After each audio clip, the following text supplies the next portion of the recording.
I'm Sam Davis, and I'm the owner and founder of Broad Highway Recovery. And what we are is a drug and alcohol family intervention company. And I've been doing interventions for about a decade. And I myself am a person in long-term recovery from drugs and alcohol. And I can tell you from my own personal experience that, addiction is not fun. I struggled for many years of the idea internally of that I didn't want to be addicted. I didn't want to cause the chaos and the tragedies and the destruction that I was causing in my family and in my community. But I had no idea how to not do it. I had no idea how to change my life. There was this struggle inside of me that I knew that I was created to be something much different than what I was. I knew that I had it inside of me to be a good father, to be a good son, to be a good brother, a good member of society, to be a giving person, to be a kind person. I couldn't pull it off, right? I had just had this defeated feeling inside of me that this is what it was going to be for the rest of my life. That I was going to die a bottomed out, methadone addicted, opiate addicted, cocaine, crack addict, alcoholic. And my children, my kids, my two boys, were going to grow up without a father. And my family was going to grow up without a son and a brother. Because the way that I was going and the pattern which I was working, I was not long for this world. What happened in my life that changed my life? See, my story goes is, and I'm not going to get into all of my story, but my story involves multiple treatment centers. I would get in a bind. I'd owe drug dealers a lot of money, and I'd race to my family and say, look, I'm ready to go to treatment. I need to go to treatment. Meanwhile, my family hasn't done anything to, educate on addiction and their role and enabling. It's not like they were knowingly supporting my addiction. They were just loving me, as every family does with their loved one. They were just loving me. They didn't know that they were enabling me. And they didn't know what they didn't know. Look, I've got a great family and highly intelligent and capable family that makes good decisions and is pretty solid in their decision making and then in their way of life. But as far as dealing with my addiction, they hadn't seen the ball since the kickoff. So I know the first time that I went to treatment just to get the heat off of me. And I went to this, 28-day program. It was insurance driven. My family utilized my insurance. Insurance decided, after 2 weeks that I was good to go. My family offered to pay the remaining 2 weeks, out of pocket for me to stay. But a vital thing that they didn't do is they didn't fire me from the decision making. And I was in treatment those 2 weeks thinking that I had a lot of options. And I did have a lot of options. I was going to come back to the family business. I was going to go back to the home. I was going to go back to the wife. I was going to go back and everything was going to be good. I was pretty much calling the shots. And, I didn't want to use when I got out. I didn't. I didn't know that I was making poor decisions. And no one held me accountable to that. The therapist in the treatment center said, hey, we think you need to stay and you probably need to go to sober living afterwards. And I said, no. I didn't even know at the time, I didn't even realize at the time that my addiction was in charge of my thinking. Because I went into this program thinking that just drugs and alcohol were my problem. And if I just got away from it, if I just got away from drugs and alcohol, that I'd suddenly make good decisions and wouldn't go back to using. Because I had all of these plans in treatment that I was going to focus on work. I was going to focus on the job. I was going to focus on being a father and, just white knuckle it and just not use. I was just not going to use. That's what I was going to do. By some miracle, that me going into a treatment program and under this roof, something magical was going to happen, and I was going to be recovered by osmosis and never pick up again. And that couldn't be further from the truth. But see, that my addiction was in charge the whole time that I was in treatment. What was happening is my addiction is very cunning, baffling, and powerful. The original treatment manual, the big book, it was what they call the big book, it speaks of it. It says that, it's very cunning, baffling, and powerful. The cunning and baffling part of this thing is that my addiction, while I was in treatment, knew that it couldn't show me cocaine. It knew that it couldn't show me marijuana. It knew it couldn't show me pills. It couldn't show me that in my head, and I'd believe it. I'd be like, no, I'm not going to use anymore. But what it did show me, and what it knew that it could show me, and that I would believe, is that you got this. You got this. How quickly our ego rebuilds when we get into treatment. The old alcoholic ego rebuilds, and suddenly we've got all the answers. Suddenly we know what to do. The therapist with years of experience in her own recovery and in the field of working in addiction is suggesting that, hey, you probably need to stay. And I would strongly suggest that you go to sober living afterwards. And I'm like, no, I've got it from here. And where my family, what happened with them is they believed me. They allowed me to call the shots. Right? They said, look, we'll pay for you to stay the extra 2 weeks. Like 2 weeks wouldn't have done shit anyway, but we're going to stay the 2 weeks because they got the belief that by some miracle that in another 2 weeks I'm going to be even more sober and even more ready to make great decisions. And that was not the case, right? So, but I told my family, I'm like, nah, I'm not going to stay. I got this. I've got a big plan. Right? And within 2 days of getting out of treatment, I was using again. I had really no intention. It's not like my head was telling me, say, hey, man, you need to go out here and get loaded. That wasn't what happened. I was driving down the street, and, really all I had begun to hang out with was people like me, people that used dope and smoked crack, did cocaine and drank, and really weren't doing much with their life. And, one day I was driving down the road, just a few short days after getting out of treatment, I went to see what my boys were doing, I want them to see me sober. I want to be normal. I'm going to show them that I'm normal. And the next thing you know, I'm smoking crack. And off we go to the races again. Family looking at me all disgusted, wondering what the hell happened to me. And they're still waiting for me to change. They're still waiting for me to make the decisions and change, and I was incapable of doing so. And I really don't think I'm unique. I think that there's a lot of people out here that are addicted, the great people, that are just making crazy decisions because we suffer from an illness that centers in our mind, and we can't differentiate the truth from the false when it comes to drugs and alcohol. I don't have an experience that shows me, nor did I ever have an experience that shows me that I could go to, the dealer's house or the people that I used to use with and not use. I never had that experience, yet my mind told me that I could. And all through my active addiction, my mind is lying to me, telling me that I can just do $20 worth of cocaine. I don't have an experience ever that shows me that I can just do $20 worth of cocaine. But my mind tells me that I can, and I'm without defense against buying that lie, and off to the races I go. Once I put it in my system, I go there saying let's back up a little bit. I say that I'm going to go and get $20 worth of cocaine, and that's all I'm going to get. And I buy $20 worth of cocaine from the dealer. And I don't ever have an experience that shows me I can do that successfully. But my mind tells me I can, so I take my $20 worth of cocaine, and I say that's all I'm going to do, and I go, and I smoke it, and then I'm done, and I'm right back to the dealer getting more. And that repeated itself over and over and over and over and over again until I had pretty much lost everything. And then I had repeated that scene that scenario that I told you about the treatment center. I'd repeated that a couple of times, 4 times to be exact, right? I had went back to that treatment center, did the same thing. Went to a longer term program at that point for 90 days. I had gotten in some legal trouble through some violence and bad decisions.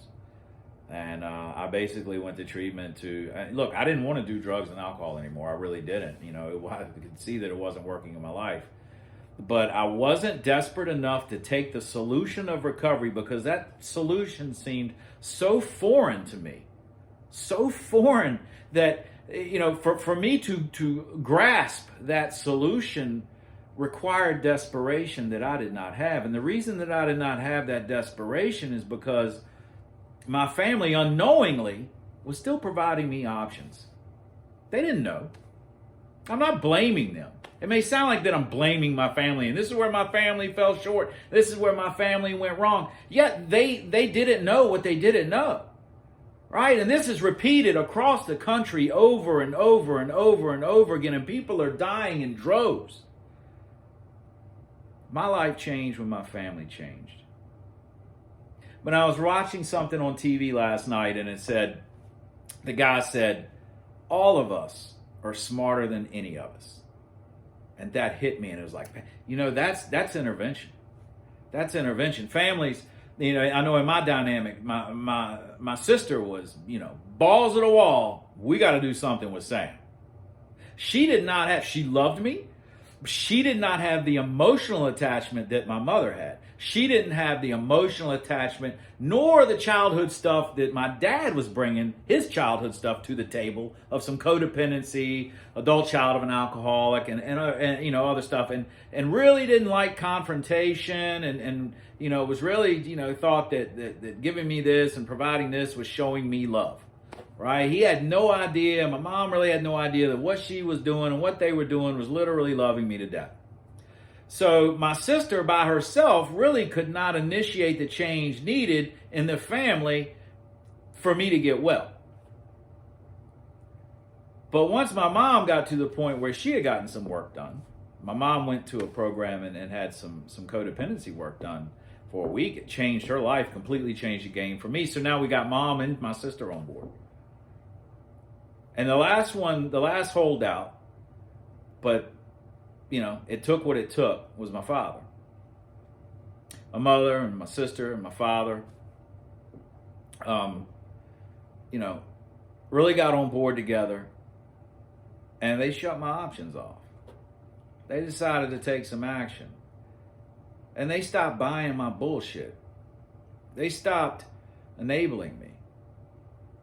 And 2 months into treatment, let me back up a little bit, right? So I'm living at this point in a single wide trailer with a hole in the floor, and I couldn't pay rent on it. I had stolen cable. I lost custody of my children. I couldn't see them until it was, unless it was okay with my family. And, I owed everyone in the world. I was unemployable. I couldn't keep $1 in my pocket. I was riding around in a pickup that looked like it fell out of an airplane with piles of garbage in the back of it. My hygiene was nothing. All right, I was about 140 pounds with soaking wet with a brick in each pocket. I was gray and pasty. And I remember my wife at the time said, don't you think you should go to treatment? And I'm like, nah, I'm good. I'll pull out of this. I'll pull out of this.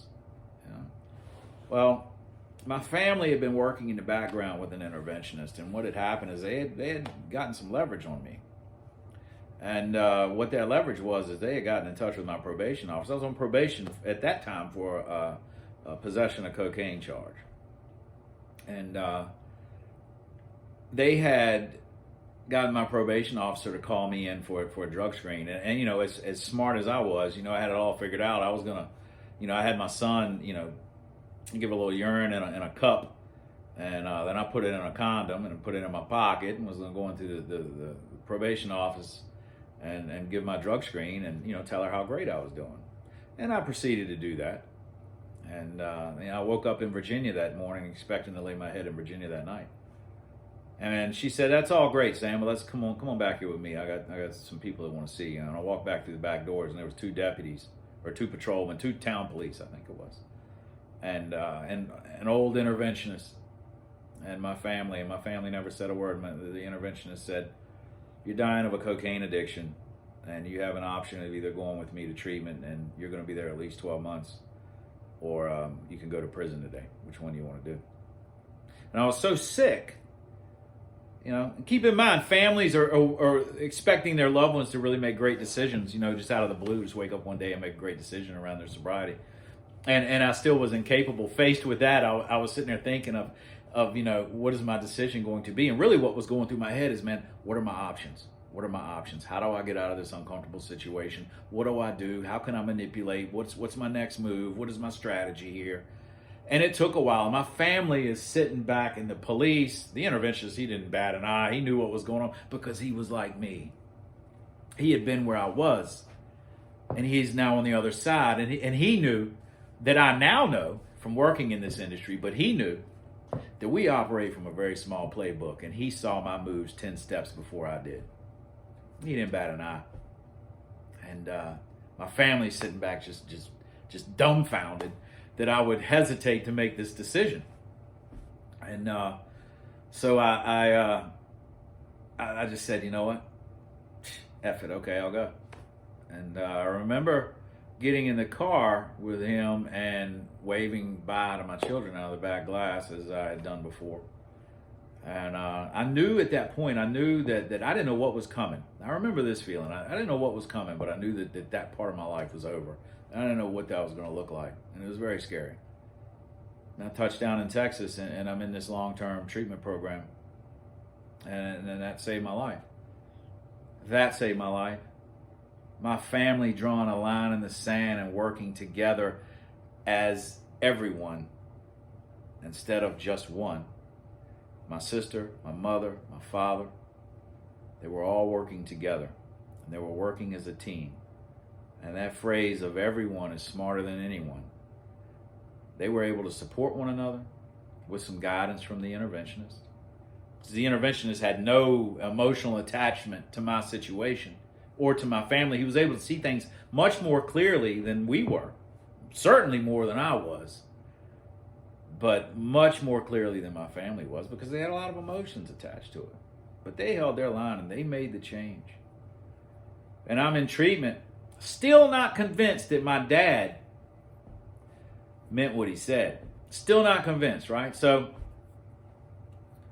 I walk out of treatment 2 months in. I walk out and I call my dad. I'm like, Dad, man, just give me a... I was never engaged in treatment for the first 2 months because I thought in my head that, man, I'm just going to give it a little time, let Dad cool off.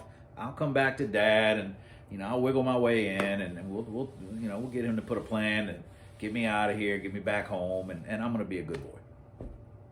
And I walked out of treatment and went to a payphone down in Austin, Texas, and my dad. I called my dad and said, "Man, give me a bus ticket." And I didn't want to, go for the gold and get a flight. So I said, "Give me a bus ticket. I want to come home." He's like, "You're not coming here. In fact, you're not coming to Virginia. You can stay down in Texas. You can stay on the street. We love you, but you're not coming here. We're done." Click. And I'm like, shit. And it was at that moment that some other things happened, and that's for another video, but it was at that time that I knew my options had been exhausted, and I went back to treatment and I had an experience. And the obsession to do drugs and alcohol has left me a long, long time ago. Probably 4 months, 5 months in treatment, that obsession left me, and it hasn't returned. I've been spiritually sick. I've been selfish, self-centered. I've been inconsiderate. I've been resentful. I've caused harm to people in sobriety, but never yet has the obsession to do drugs and drink returned to me. And I have a life that I've never imagined would be possible. And it turns out that interventionist that intervened on me, rest in peace. He passed away several years ago. He was a pioneer in the addiction treatment field. He mentored me. And I went and was trained to be an interventionist. And I knew that the universe, and I knew that God had big plans for me. And I got out of the way. I got well. And the rest is history, I can't believe the things that I get to do today and the people that I get to help, that old crackhead like me gets invited into families' lives to help make some change in theirs. But if I can say anything else today, it's that, this addiction is not unique, or we are not unique in this addiction. We operate from a very small playbook. Our defenses are the same that we use to not go to treatment or not get well. They're the same. And there's a solution to it. There absolutely is a solution to it. Everyone is smarter than anyone. Think about that. When you're looking at your family dynamic and you've got an addicted loved one out there struggling, think about that. Do you feel alone trying to manage that? Do you feel not connected to the rest of the family, that y'all aren't operating on the same page? You know, everyone in the family has different ideas about how your loved one should get well. Everyone is affected in different ways and they're reacting in different ways. Siblings are mad. Siblings are disengaged. Siblings are coming to the rescue. Grandmas, grandpas, husbands, wives, sisters, brothers, cousins, employers. Everyone's kind of out there flapping and doing the best they can, but really not working together. Get a professional involved. Let the professional come in and help you guys be everyone. And no longer will you be thinking of as just one. You'll be thinking of everyone, and everyone will be working together. And as a result, your addicted loved one will go to treatment. We can't guarantee that, and will not guarantee that your addicted loved one will stay sober or get sober. But I guarantee that everyone working together, your life will change. And you can have some peace and freedom in your life. So, thank you all for listening to this long video. I know it's been a long one, but this is the first of the year video from Broad Highway Recovery. We've been in your social media and putting videos out for a couple of years now, tracking our cases and talking about our cases. And we're going to come back this year and do it big time and give a lot of education and just give it to you raw and uncut and uncensored and hopefully initiate the thought in you that you can make some change and get your loved ones some help. So y'all have a good day, and we will see you soon. God bless.